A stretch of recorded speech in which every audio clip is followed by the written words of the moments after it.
Coucou mes warriors, j'espère que vous allez bien. On se retrouve dans une nouvelle vidéo YouTube. Pour les personnes qui ne me connaissent pas, je m'appelle Lovely et je suis coach bien-être et nutrition.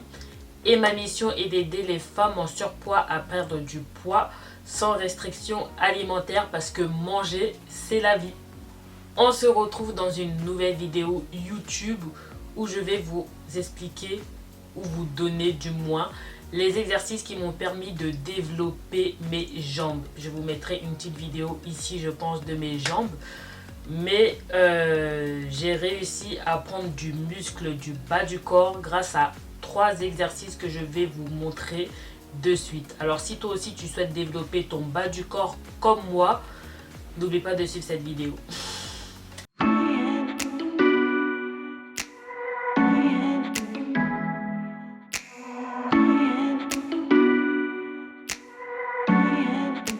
Alors tout d'abord, cette vidéo va consister à une présentation de 3 exercices polyarticulaires. Et je suis sûre que tu es en train de te dire, mais qu'est-ce que c'est les exercices polyarticulaires? Je vais t'expliquer pour que ce soit le plus simple pour toi. Les exercices polyarticulaires sont les exercices qui sollicitent plusieurs articulations, c'est-à-dire qui sollicitent plusieurs groupes musculaires. En général, ces exercices sont très énergivores, c'est-à-dire que tu dépenses beaucoup de calories avec ces exercices. En général, ces exercices sont bien si tu es un débutant parce que ce sont des exercices de base, mais également si tu souhaites perdre du poids et si tu souhaites également prendre du muscle. Maintenant que je t'ai expliqué qu'est-ce que sont les exercices polyarticulaires, je vais maintenant te donner mes 3 exercices que tu dois intégrer dans tes leg day pour développer de la masse musculaire sur tes jambes. Donc peu importe ton objectif physique, il faut que tu intègres ces exercices pendant tes leg day ou booty day, peu importe. Alors pour commencer, on va commencer avec l'exercice le plus connu. Et si tu ne le connais pas, je pense que tu as un problème. Mais je pense que tu le connais quand même. Le premier exercice, il s'agit du squat. Et je pense que tu le connais quand même. Alors, je te mettrai tout au fur et à mesure des vidéos, des exercices pour pas que tu sois perdu. Mais le squat est en fait une flexion des jambes. C'est-à-dire que pour le faire, tu dois te positionner en squat, quoi. Donc, je vais te mettre des vidéos tout au long pour que tu puisses comprendre qu'est-ce que c'est que le squat. Pourquoi le squat est un exercice polyarticulaire? Parce qu'il sollicite en général toute la chaîne postérieure de ton corps, c'est-à-dire qu'il sollicite les quadriceps, mais également les fessiers. Il sollicite également les lombaires et les muscles du dos. Et d'ailleurs, si tu l'exécutes aussi très bien, tu sollicites également tes abdos. Mais en général, souvent les exercices polyarticulaires recrutent également les abdominaux. C'est pour ça que tu dois contracter tes abdominaux à chaque exercice que tu fais pour avoir également une bonne posture. Comme tu dois le savoir, il y a beaucoup de variantes pour les squats. Je vais essayer de te mettre des vidéos. J'espère que j'aurai assez de vidéos de moi exécutant les exercices. Mais je te mettrai un masque de vidéos pour que tu puisses comprendre. Pour moi, le squat en tout cas classique, il est pour moi principal, surtout lorsque je fais mes leg day. Parce que pour moi, je sens plus mes quadriceps travailler personnellement que mes fessiers. Ça travaille aussi les fessiers, mais pas autant que d'autres exercices. C'est pour ça qu'après vient le squat sumo, où celui-ci par contre sollicite beaucoup les fessiers. Donc le squat sumo, je l'exécute beaucoup lors de mes booty days, c'est-à-dire les jours où je travaille mes fessiers. Tu as également le squat bulgare. Bon, après, il y a des personnes qui appellent cet exercice fente bulgare, donc ça dépend. Donc squat bulgare, fente bulgare, en tout cas c'est la même chose, mais c'est une variante du squat.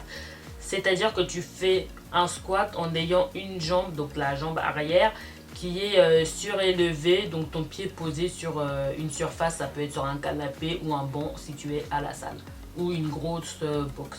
J'adore le squat bulgare. C'est vrai que c'est un exercice qui est très mitigé, on peut dire, parce qu'il fait super mal. Il fait super mal, mais c'est tellement un bon exercice et j'ai vu vraiment une très grosse différence depuis que je l'exécute. Après, c'est vrai que c'est un exercice qui fait très mal et peut-être peut faire peur pour les débutants. C'est pour ça que les débutants, moi je vous recommande, si tu souhaites un jour pouvoir réussir à le faire, tu peux également faire des fentes arrière pour commencer. Après, petit à petit, tu ajoutes en fait des poids sur la jambe arrière et après, au fur et à mesure, tu pourras exécuter du coup le squat bulgare. D'autres variantes du squat, tu as le back squat, c'est-à-dire que tu exécutes en fait le squat avec une barre, donc ça peut être la barre olympique, donc la barre olympique c'est la grande barre, ou sinon la barre de la Smith Machine que tu mets du coup derrière. Donc je te mettrai également des vidéos pour que tu puisses comprendre. Et il y a également le front squat, c'est-à-dire qu'avec la barre olympique, tu le tiens devant dans cette position. Le front squat, personnellement, moi je ne le fais pas à la barre, je préfère le faire aux haltères, donc je pose les haltères sur mes épaules. Parce que moi, malheureusement, je ne peux pas faire le front squat avec la barre olympique parce que j'ai mes tendinites. Et lorsque tu as des tendinites, il y a certains mouvements que tu ne peux pas faire et tu dois faire attention parce que tu peux te blesser. Donc voilà, donc je préfère prioriser ma santé. Et donc je préfère utiliser les haltères pour faire cet exercice. Il y a beaucoup de variantes de squat, donc je pense qu'on va commencer à passer à l'exercice suivant. Donc le second exercice qui est vraiment très important et c'est aussi un exercice polyarticulaire, il s'agit du soulevé de terre. C'est un très très bon exercice et d'ailleurs je l'adore. Il y a également plusieurs variantes comme le squat. Alors tout d'abord, qu'est-ce que le soulevé de terre? Je te mettrai une vidéo pour que tu puisses comprendre. Et cet exercice permet de solliciter plusieurs groupes musculaires et d'ailleurs c'est un exercice qui est vraiment complet parce qu'il sollicite du coup la chaîne également postérieure, donc tu as les fessiers, les ischio-jambiers mais également les lombaires et les muscles du dos. Et par contre il sollicite vachement par contre les abdominaux, donc contracte-les bien lorsque tu l'exécutes. Alors du coup, comme variante que je fais principalement, d'ailleurs toutes les variantes du soulevé de terre je l'exécute.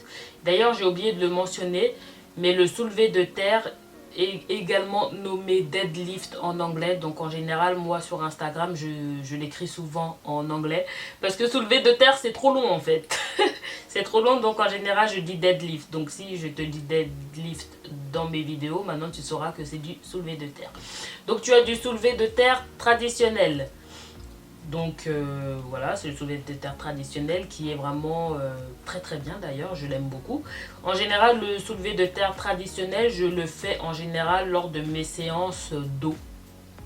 Je sais pas pourquoi, mais je préfère, je trouve que ça sollicite vachement les lombaires et c'est pour ça que j'aime le faire pendant mes séances dos.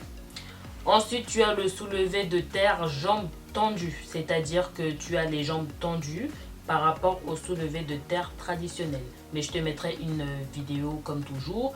Et cette variante, je l'utilise principalement lors de mes booty days. Parce que ça travaille vachement, du coup, les ischio-jambiers. Chose que je travaille lors de mes séances booty day.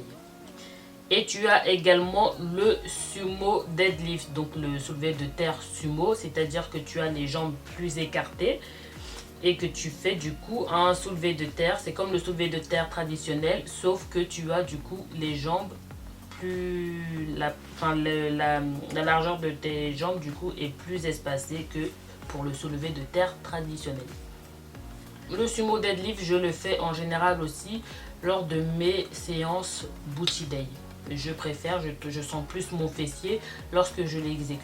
Il y a des personnes qui préfèrent exécuter le deadlift traditionnel lors de leur séance booty day par exemple. Mais moi personnellement, je préfère le faire pour mes séances dos. Après, chacun a sa façon de créer ses séances de sport. C'est vraiment en fonction de ton ressenti.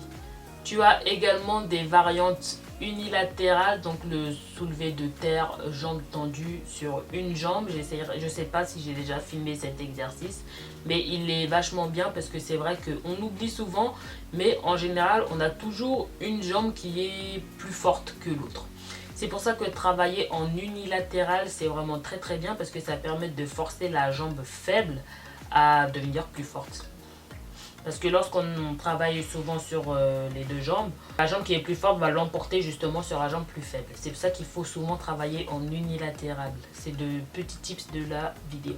Ensuite, le troisième exercice, c'est un exercice très très bien. C'est l'un de mes exercices préférés. Mais quand je vous dis préféré, à chaque fois je le répète lors de mes vidéos. Je suis sûre que tu dois savoir même ce que c'est. Il s'agit, je pense que tu le sais, du hip thrust. Oui, les girls et mes boys, mes warriors. Mes warriors, faites du hip thrust. Ça change la vie, ça change le fessier. Mais de toute façon, je vous ferai une vidéo dédiée à mon fessier. Parce que je pense qu'on est, on est nombreux dans ce cas-là. Mais bref, revenons à nos moutons. Donc, il s'agit du hip thrust. L'un de mes exercices préférés de mes booty day, mes warriors, il s'agit du hip thrust. Je ne le répéterai jamais assez, mais si tu ne fais pas du hip thrust pendant ton booty day, mais qu'est-ce que tu attends en fait? Qu'est-ce que tu attends? Je vais te saouler avec, mais si tu ne le fais pas lors de tes booty day, ton booty day, il faut que tu le recommences en fait. Non, allez, je rigole. Sinon, on passe au hip thrust. Il s'agit d'un exercice qui travaille surtout le fessier et les ischio-jambiers. Donc cet exercice, je l'exécute surtout lors de mes booty day. Il s'agit d'une extension de hanche, tout simplement, que tu peux exécuter à l'haltère, à la barre olympique ou à la Smith machine ou à la kettlebell, comme tu préfères, celui qui t'arrange le plus. Si tu es débutante ou débutant, je te conseille de soit utiliser un haltère ou la kettlebell. Après, moi personnellement, la kettlebell ça me fait un peu mal, mais si toi ça te convient, tu peux également l'utiliser ou un haltère.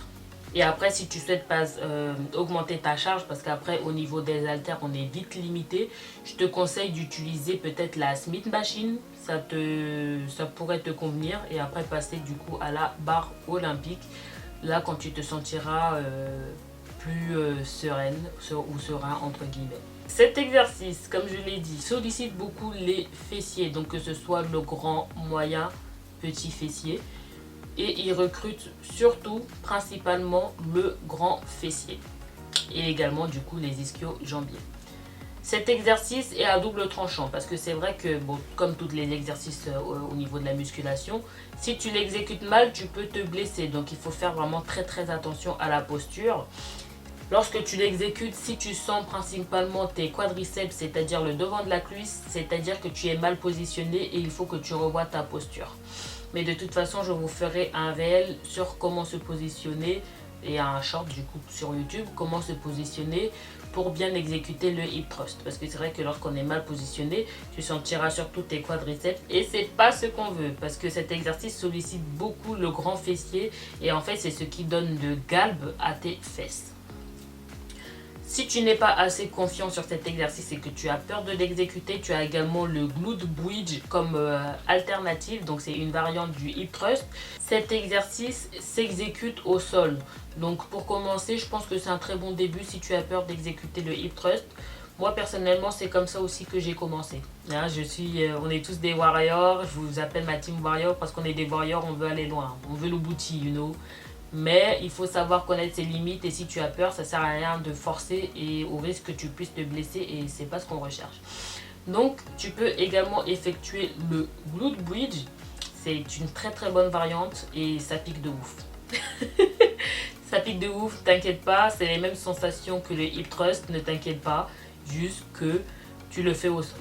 Sinon, peu importe ton objectif physique, il faut que tu intègres des exercices polyarticulaires à toutes tes séances de sport. À quel moment tu dois les effectuer? Je te dirai au début de ta séance de sport parce que comme je l'ai dit au début de cette vidéo, ce sont des exercices très énergivores, c'est-à-dire que tu dépenses plus de calories et ça fatigue très vite.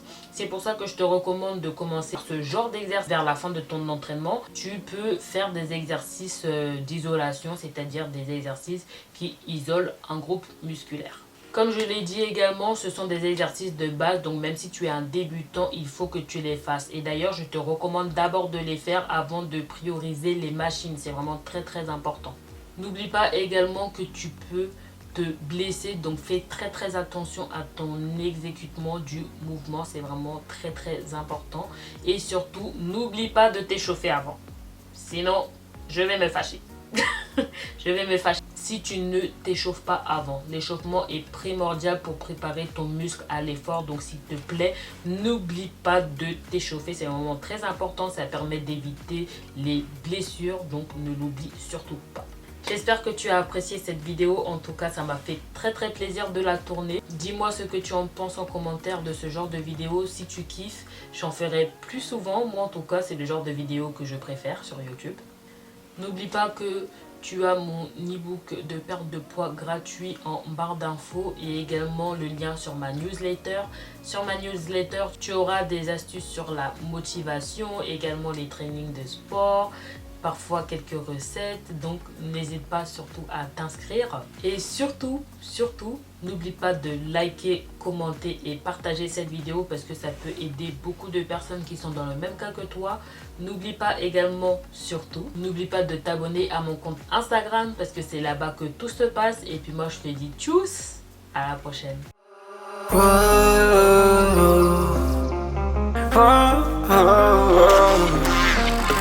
I've got a premonition.